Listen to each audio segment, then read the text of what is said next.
Hemos denominado esta parte, este filón de la investigación, ¿quién habló en Twitter en el proceso de paz en Colombia? Adelante, Lina, por favor. Esta es una investigación que, como ya les dije, es la que ha ocupado y nos ha convocado a distintos investigadores de Perú, de Ecuador, Venezuela y Colombia en la revisión de algunos hashtags que se han derivado en Twitter en procesos muy específicos, controlados y que lo hemos llamado procesos polarizadores. Nos entusiasma la idea discursiva que hay detrás, esa rica complejidad que hay detrás de los hashtags como un recurso discursivo emergente en las redes sociales y que permite controlar en un tiempo determinado y en un tema determinado cuál es el grado de interacción y qué sucede entre algunos usuarios, en este caso específico de Twitter. Y esa riqueza está empezando a crear nuevas líneas de investigación. Me permito citar acá a esta persona que hizo una tesis doctoral precisamente sobre las etiquetas en Twitter como un corpus de potencial expresión lingüística entre los miembros de una comunidad. De tal manera que el hashtag es para nosotros la base de nuestra investigación.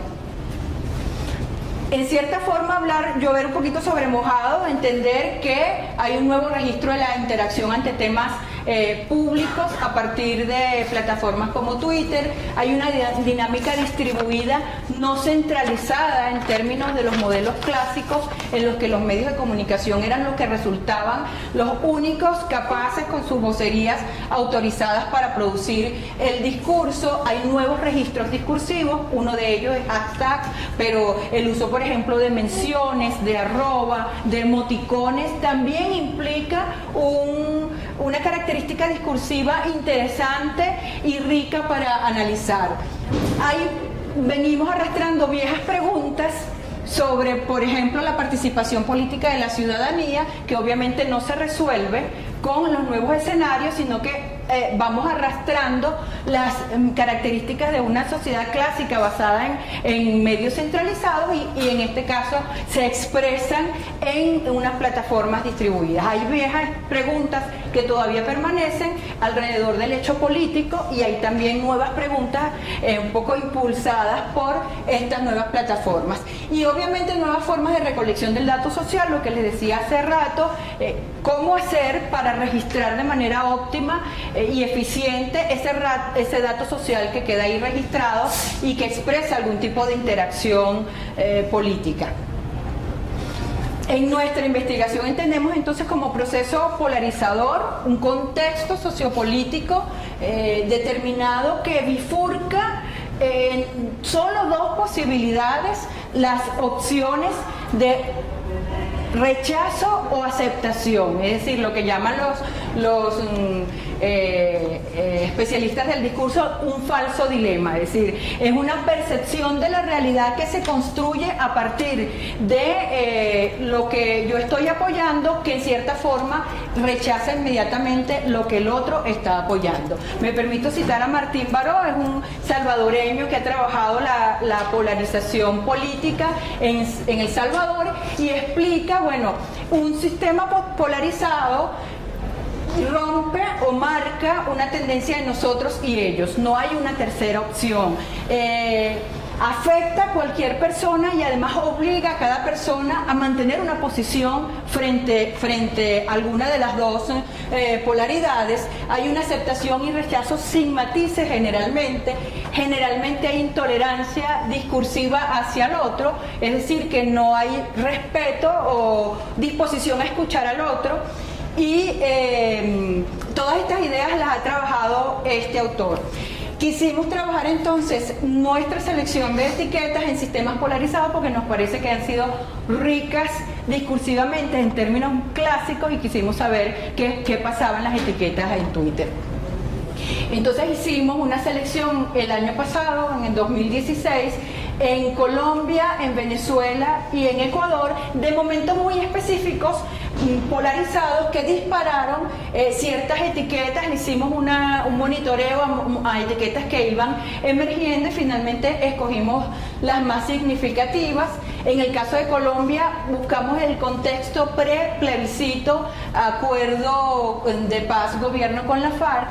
En el caso de Venezuela usamos un periodo entre agosto y octubre, cuando la oposición llama a una de las tantas convocatorias de marcha en oposición a Maduro, y surgieron claramente etiquetas a favor o en contra, como también pasó con Colombia. Y en el caso de Rafael Correa usamos un periodo muy específico, cuando él decide anunciar la posible decisión de continuar en la presidencia y lanzarse a la presidencia de la República. Entonces hubo claramente dos etiquetas que fueron identificadas que apoyaban o rechazaban ese hecho. Hubo en todo el periodo una cantidad en Colombia de 147.822 tweets, 79 cada una con unas dinámicas específicas. Ecuador fue el que menos descarga tuvo, y en conversaciones con la gente de Ecuador, pues decimos que Ecuador tiene una baja tendencia de uso de Twitter, y eso pudo haber sido expresado en este tipo de descargas. Entonces, en el caso Colombia, bajo este contexto claramente polarizado en el sí y el no, en esa percepción de la idea de estar en contra o a favor del presidente Santos, o en contra o a favor del expresidente Uribe, polarizó completamente el discurso alrededor de esta propuesta, y determinamos y escogimos tres etiquetas específicas. La etiqueta Sí a la Paz es una etiqueta aparentemente voluntaria, espontánea, que no parecía responder inicialmente ni al sistema oficial ni al sistema de la oposición. La etiqueta Proceso de Paz estuvo claramente promovida por las instancias oficiales, y la etiqueta Resistencia Civil fue una de las primeras etiquetas que propuso el uribismo para registrar en Twitter discursivamente el rechazo a esos planteamientos. Entonces, para este caso específico, en esta investigación los avances que estamos exponiendo hoy, nos hicimos una pregunta muy concreta: ¿cómo se expresan las influencias a partir de la intervención de actores políticos, oficiales, mediáticos, ciudadanos, activistas en esas unidades temáticas seleccionadas? Es decir, ¿qué pasa allí? ¿Quiénes fueron los que intercambiaron? ¿Cuáles fueron los principales líderes que pudieron haber generado cierta influencia de acuerdo a las características discursivas de Twitter? Fue lo que nos ocupó para este filón específico de la investigación. Entonces, para recordar, el tema de líderes de opinión es una noción que introduce Paul Laffer en los años 50 en Estados Unidos, cuando los políticos y la academia estaban muy preocupada por entender si efectivamente los medios de comunicación tenían influencia en la manera como la gente terminaba votando. Entonces, Paul Laffer introduce el tema de líderes de opinión y recalca la importancia que tienen los líderes hacia abajo de crear ciertos nodos de conexión para que la gente tuviera una construcción, una idea de la realidad que no solamente estaba afiliada al uso de los medios. Y esto en su momento fue muy importante. Él plantea entonces el modelo del doble flujo de información de los medios a los líderes y de los líderes hacia abajo, y ahora ha habido estudios con los nuevos plataformas de redes sociales para saber si eso está aplicando. En todo caso, Paul Laffer, cuando plantea esto, estamos hablando de un ambiente centralizado de la información. Solo unos pocos podían producir información y tenían acceso a esa información, y hacia abajo los líderes creaban unas redes particulares. Cuando cambia la lógica de la distribución de la información con el uso de Internet, obviamente ya se desdibuja esa idea centralizada de actores como los medios, de actores oficiales, y se plantea una nueva lógica en la que el receptor también puede ser productor de contenidos, y empiezan a salir teóricamente nuevos términos, como uno de los más famosos, el de Castells, que habla de la autocomunicación de masa, es decir, en forma masiva podemos producir contenido, y sobre eso también se ha ido problematizando. Ha habido nuevas preguntas, por ejemplo, ¿cuál es el papel de los medios en este tipo de discursos? ¿Cuál es el papel de los ciudadanos y cómo están participando los ciudadanos en este tipo de oportunidades? Es parte de lo que se ha dado como rutas de investigación en los últimos tiempos. Bueno, para saber y tener una idea de indicación, de algún indicador de influencia en Twitter, pues ya ha habido algunas herramientas que se han ido apareciendo y que se han ido usando para eso. Prácticamente medir la influencia en Twitter hasta ahora se ha hecho bajo 3 indicadores: el número de seguidores que tiene un usuario, el número de publicaciones que tiene el usuario y el número de interacción que otros usuarios hacen del contenido que se plantea. Entonces nosotros para esta investigación trabajamos una metodología tomando en cuenta los usuarios que tuvieran mayor número de seguidores y mayor número de publicaciones en este periodo específico, con estas etiquetas revisadas, a los cuales les llamamos usuarios élite. Esos usuarios élite se suponía que haciendo una combinación de alta publicación con alto número de seguidores, potenciaba la posibilidad de reproducción del mensaje. Ya otros estudios se han hecho preguntas parecidas, uno cree que es original en esto, y cuando empieza a abrir, ya otros han hablado incluso de usuarios élites también, se han preguntado cuál es el rol de los medios, cuál es el rol de los políticos acá, de tal manera que hay un estado del arte incipiente, pero probablemente creciente en los próximos tiempos.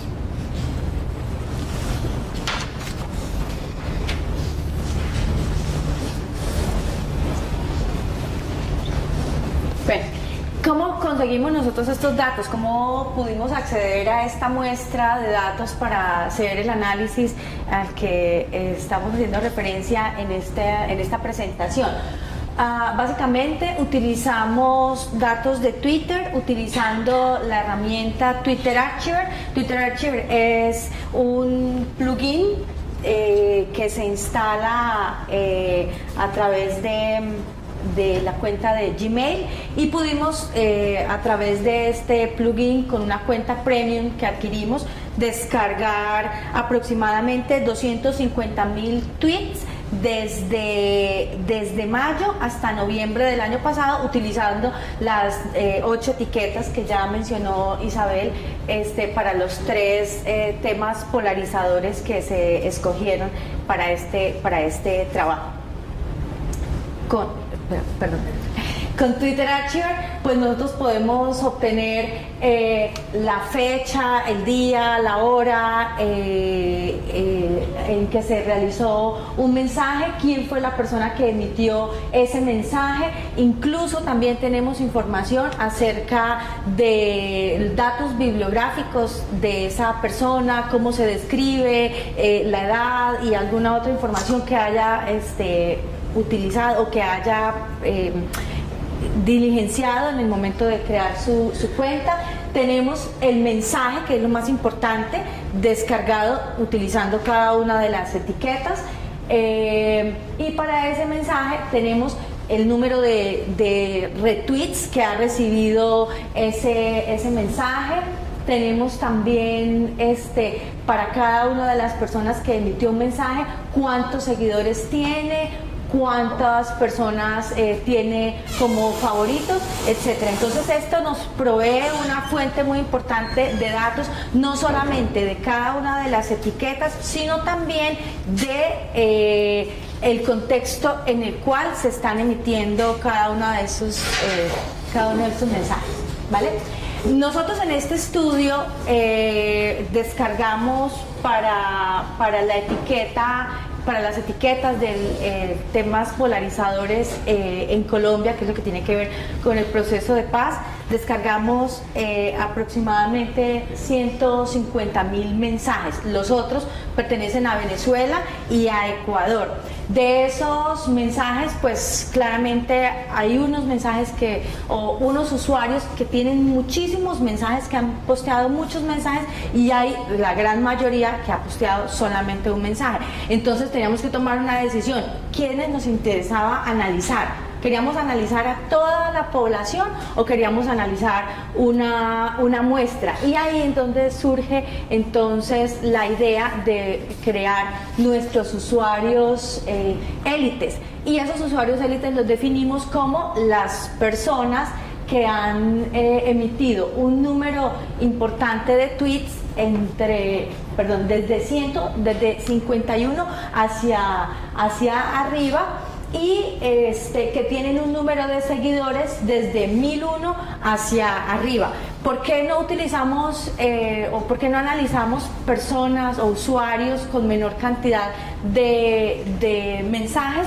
Porque son personas que a lo mejor son poco influenciadores en cuanto a la emisión de contenido, y también son poco influenciadores en cuanto al alcance que tienen los mensajes que proveen. Muchas de estas personas tienen un solo tweet y un número muy bajo de seguidores, como podemos ver en las gráficas a continuación. Acá nosotros tenemos cómo se distribuyen los mensajes de acuerdo a las 3 etiquetas. Entonces, por ejemplo, vemos que son muy pocos usuarios que han emitido un alto número de mensajes, y son muchísimos usuarios que han emitido muy pocos mensajes. Esto pues en coincidencia con la distribución de recursos, por ejemplo la ley de Pareto, la ley 80-20, la distribución CIF, que dice que 20% de la población es dueña de una cantidad de recursos, y que el otro 80% se distribuye, y que el otro 20% de recursos se distribuyen en el 20% de la población. Esto se cumple también en la web y particularmente en los mensajes que estamos analizando.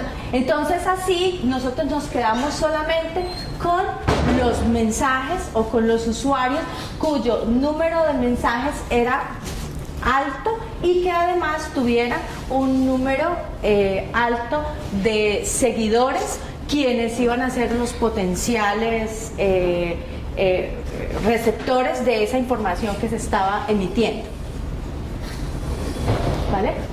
A partir de esto, entonces, nuestra primera muestra, que considera el número alto de publicaciones, está así. Para hashtag Resistencia Civil tuvimos 8 usuarios, para hashtag Sí a la Paz tuvimos 57 usuarios, y para hashtag Proceso de Paz tuvimos 9 usuarios, repito, que cumplen con la condición de haber posteado por encima de 51 mensajes.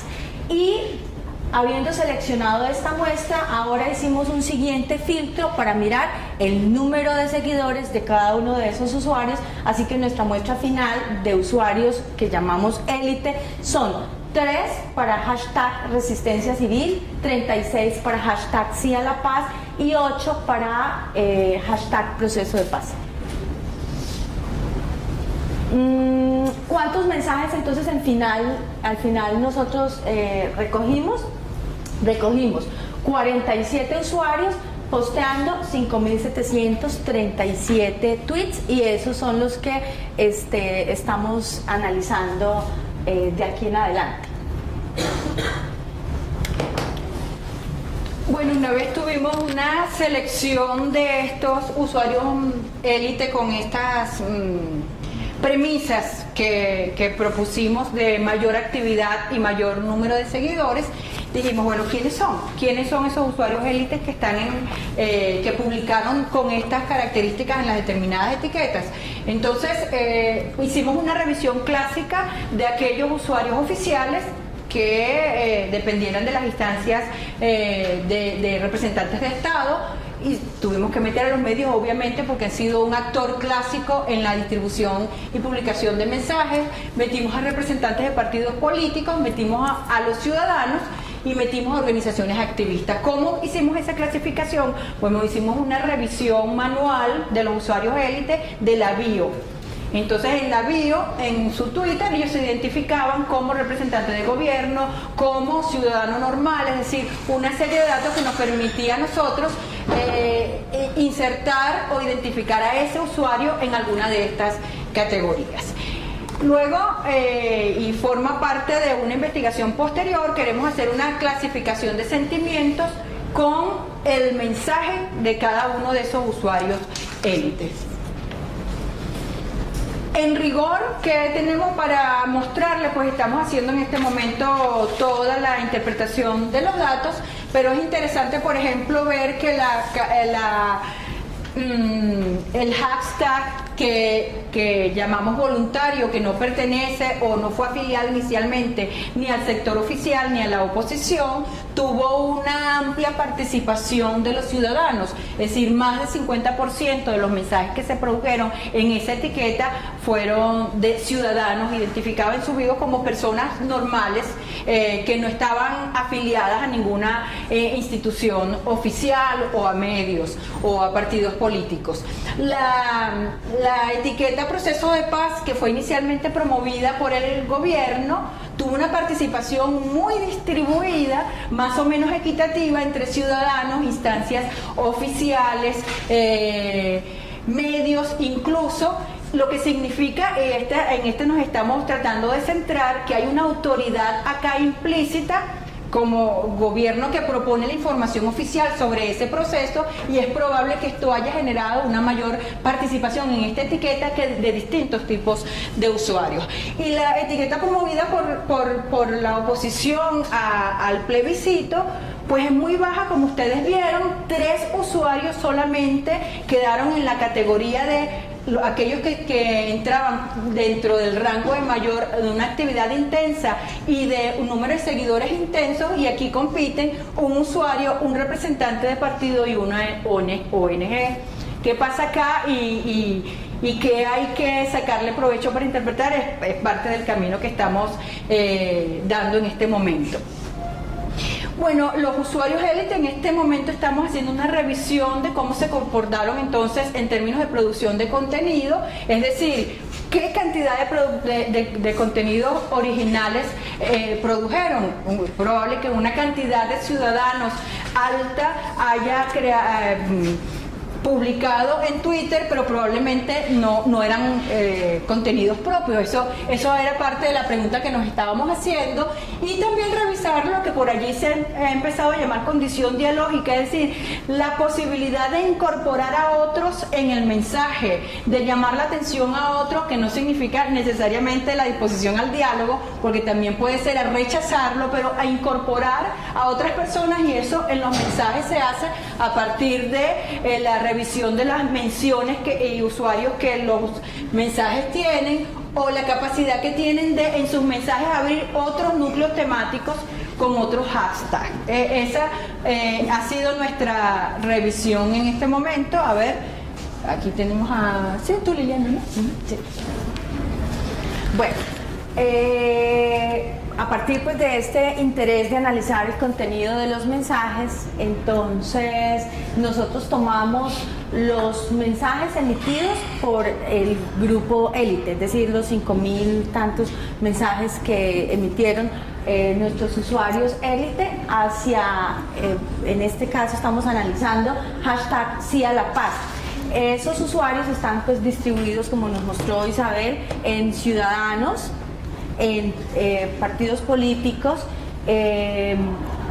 y otras organizaciones activistas, entidades oficiales, etcétera, ¿vale? Entonces acá tenemos el número de mensajes que emitieron los ciudadanos, otras entidades, los grupos oficiales, organizaciones activistas, y en una menor cuantía, porque así estuvo distribuidos los datos en nuestra muestra, partidos políticos. Entonces vamos a ver cómo se comportaron cada uno de este tipo de usuarios en nuestra muestra.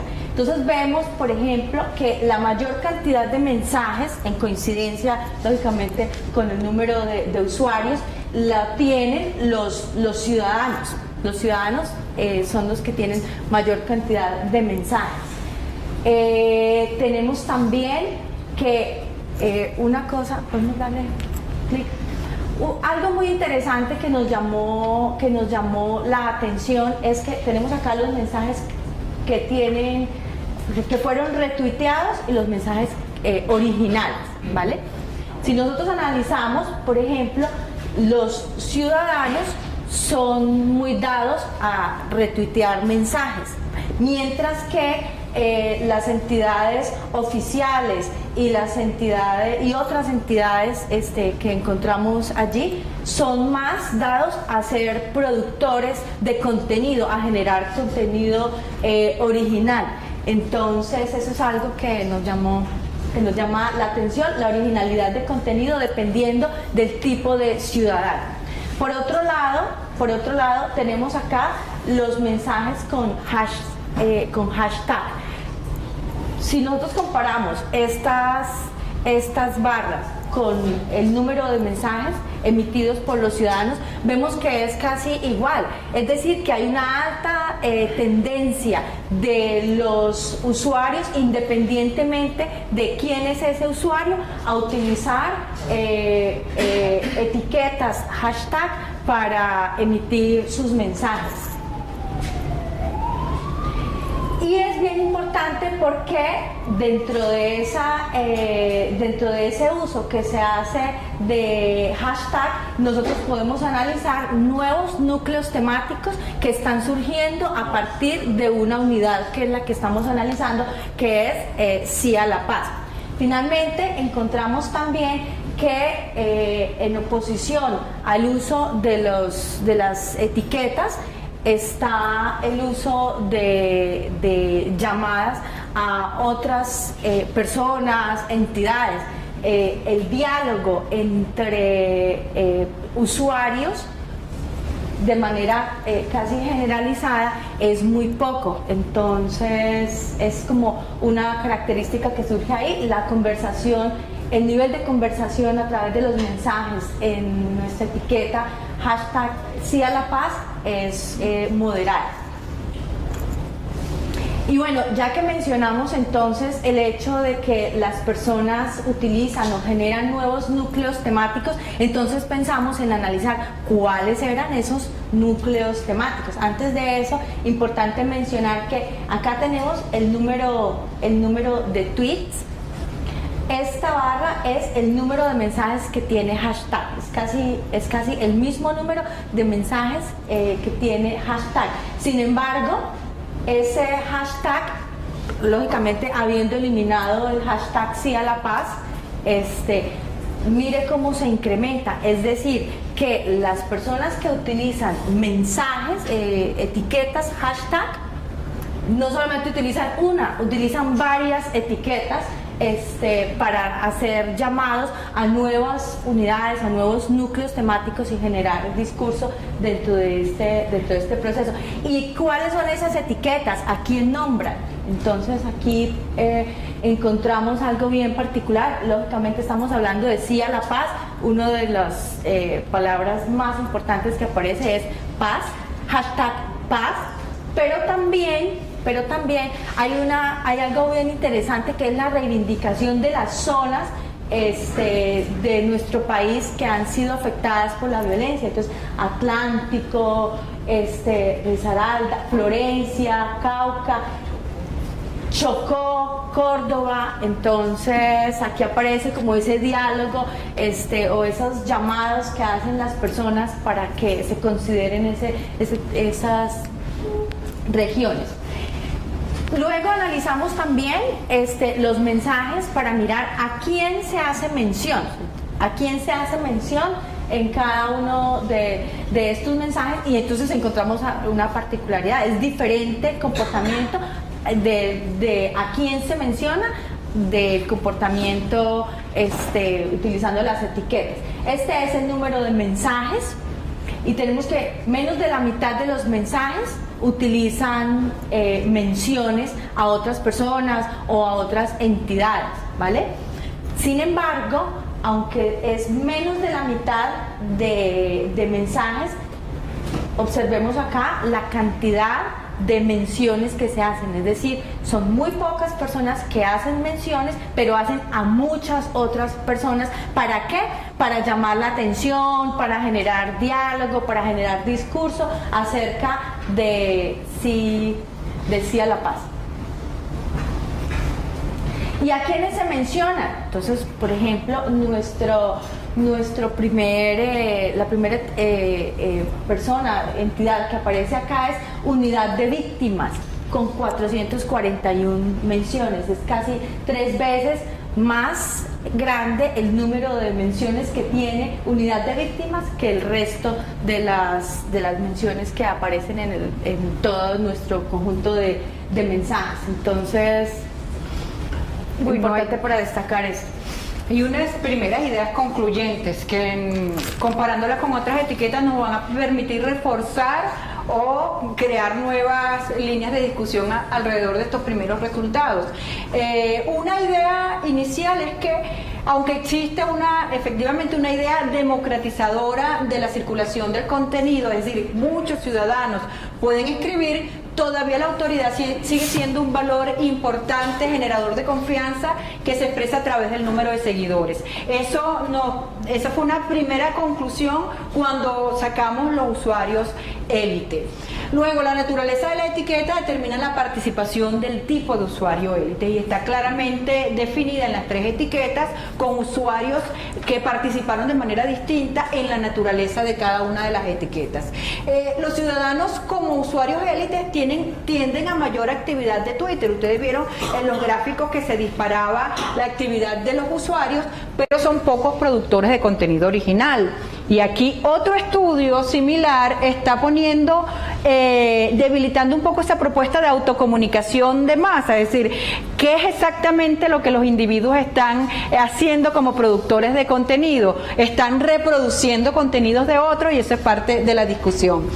Otra de las posibles conclusiones son el hashtag, es un recurso discursivo prioritario en donde nos gustó mucho ver que las zonas de conflicto emergían como regiones en donde uno le daba hashtag Risaralda, Caquetá, y ya había una cantidad de discursos alrededor de eso que también vale la pena luego analizar. Existe una baja tendencia a la conversación en los usuarios élite con énfasis en usuarios oficiales, es decir, los usuarios oficiales no tienden ni a nombrar ni a estar, todavía hay una jerarquía que permite dejar arriba al que produce el contenido y no crear conversación. La conversación la crean más los usuarios ciudadanos. Y ahí, hasta el momento, pues tenemos esta última alta tendencia a mencionar instancias de autoridad, aunque con una participación distribuida de ciudadanos. Las menciones que ustedes veían allí de Unidad Víctima fue la que más se destacó. Obviamente es la cuenta oficial alrededor de las víctimas, que fue un núcleo temático importante en la discusión sobre el conflicto, pero luego hay una cantidad de usuarios normales, ciudadanos normales, que participaban de manera amplia en esa conversación en la que otros lo introducían. Eso nos llamó la atención y es parte de lo que nosotros pues estamos revisando. Una segunda fase de esta investigación hacia el segundo semestre es la clasificación de sentimientos alrededor de los mensajes que se produjeron de estos usuarios élite, aparte de la típica tendencia positiva, neutral y negativa. Estamos tratando de introducirle cuál es la intención del emisor en escenarios como estos, si descalifica al otro, si busca, si introduce falacias, es decir, hay una cantidad de recursos lingüísticos alrededor de los escenarios polarizadores que estamos viendo, y esto es un reto porque obviamente la idea es, una vez que pasamos del procedimiento de anotación, automatizar y entrenar, que es donde Liliana allí dice un momentico, esto no se puede, sí se puede, y tenemos una discusión interdisciplinaria muy interesante. bueno, con esto terminamos esta segunda charla, que son los resultados de nuestra investigación.